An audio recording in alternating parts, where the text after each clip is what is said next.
大家好，我是马金虎. Bonjour à tous, je suis Martin Roux. Aujourd'hui, je voudrais vous expliquer comment on dit bonnes vacances.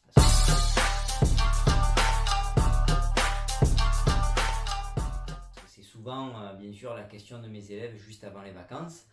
Ils me disent, monsieur, comment on dit ça?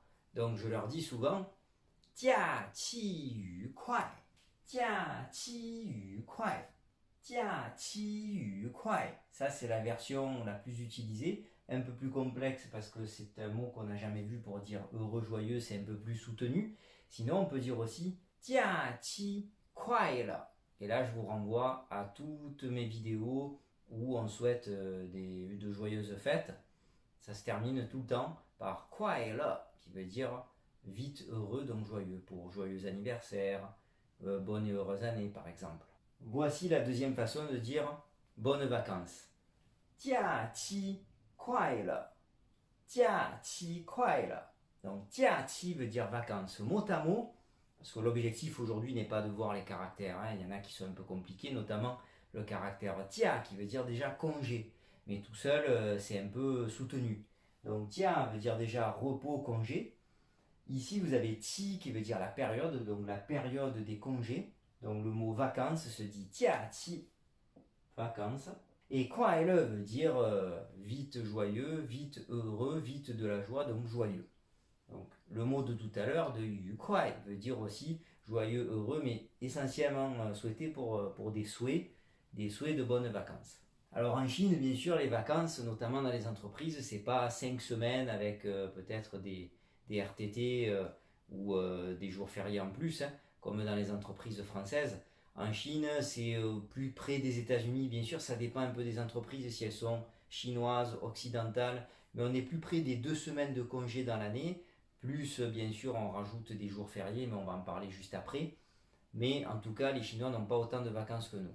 Au niveau des vacances d'été, sachez que les Chinois ont environ 2 mois aussi, un tout petit peu moins que nous. Cela dépend s'ils sont en collège, lycée, école primaire, c'est à peu près comme nous.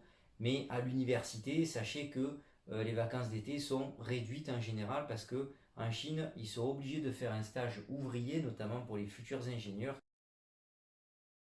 Quand j'étais professeur à l'université de Shanghai, de Shanghai, j'enseignais le français à des futurs ingénieurs chinois. Et pendant près d'un mois, ils suivaient un stage ouvrier dans les entreprises pour essayer de voir un peu, de mieux comprendre le travail difficile des ouvriers chinois. Ça, c'est très communiste comme façon de penser. Et une autre année, ils avaient sinon un mois de stage militaire pour faire comme une sorte de service militaire pendant un mois en tant que jeune, pendant les grandes vacances d'été. Ils n'ont qu'un seul mois, en gros, les étudiants à l'université, ils peuvent un peu se détendre.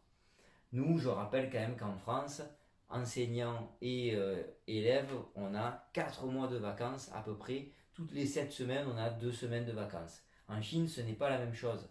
Sachez qu'ils ont 2 blocs de vacances. Ils ont 1 à 2 mois à l'été. Et ensuite, ils n'ont rien entre jusqu'à janvier-février, en fonction bien sûr du calendrier lunaire. Ils ont les vacances qu'ils appellent d'hiver, on va voir le mot tout à l'heure. Les vacances d'hiver, c'est les vacances du Nouvel An chinois, ils ont environ un mois. Donc quand même, pendant près de 4 à 6 mois à chaque fois, sur une période, ils n'ont rien à part quelques jours fériés et on va donner les détails tout à l'heure.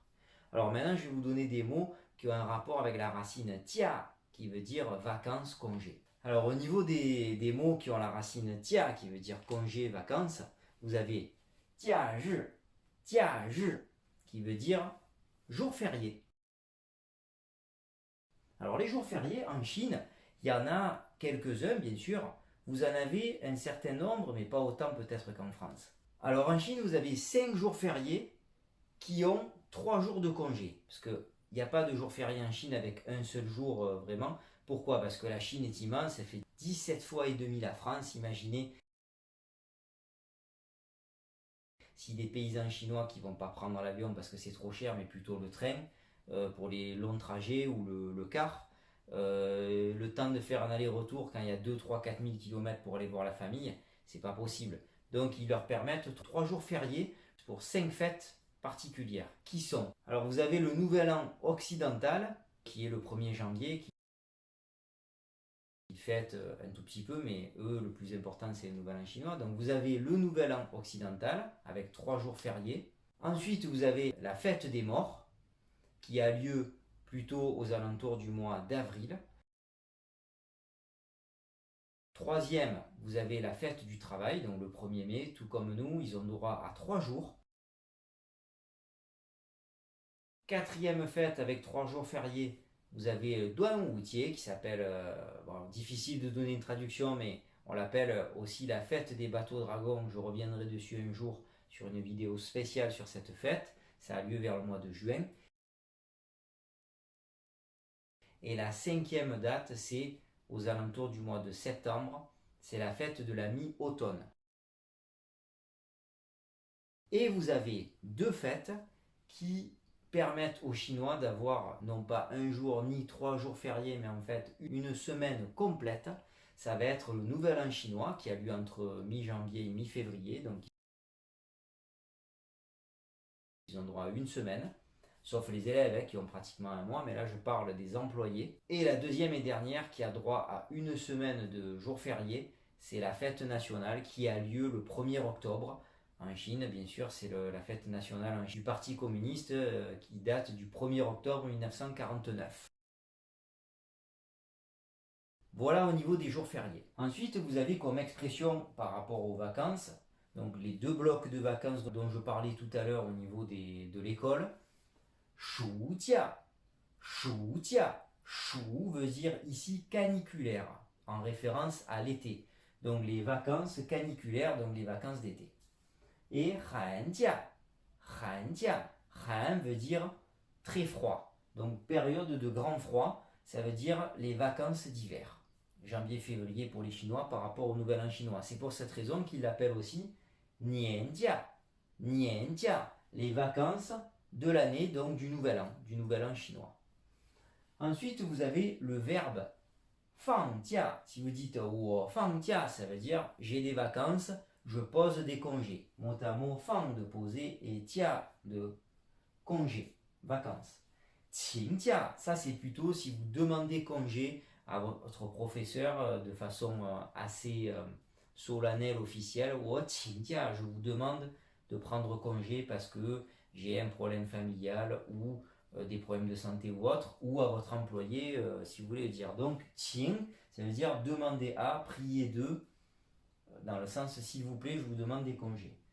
Tujia, le verbe tujia ou tujia, ça veut dire je pars en vacances, je prends des congés. Et pingjia, pingjia, ping veut dire être malade, donc ça veut dire être en maladie, donc congé maladie. Et la dernière expression, chanjia. Chanjia, c'est assez marrant parce que si on regarde, chan veut dire production. Ici, c'est la production d'un enfant. Ça veut dire des vacances pour congé maternité. Des congés maternité, des congés de production. C'est assez marrant, hein, comme si la femme était une usine, mais en quelque sorte, c'est vrai qu'elle fabrique un bébé, un enfant. Elle le fabrique pendant 9 mois, donc c'est un peu imagé chez les Chinois. C'est respectueux, bien sûr. Hein. C'est congé de production, donc congé de maternité, nous on va traduire en français.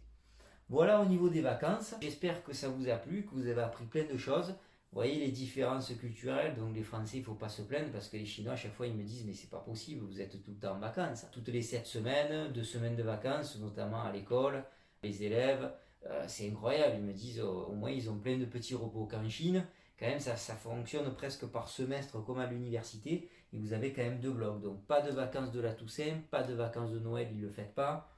Pas de vacances, les vacances d'hiver, c'est leur nouvel an. Pas de vacances de Pâques.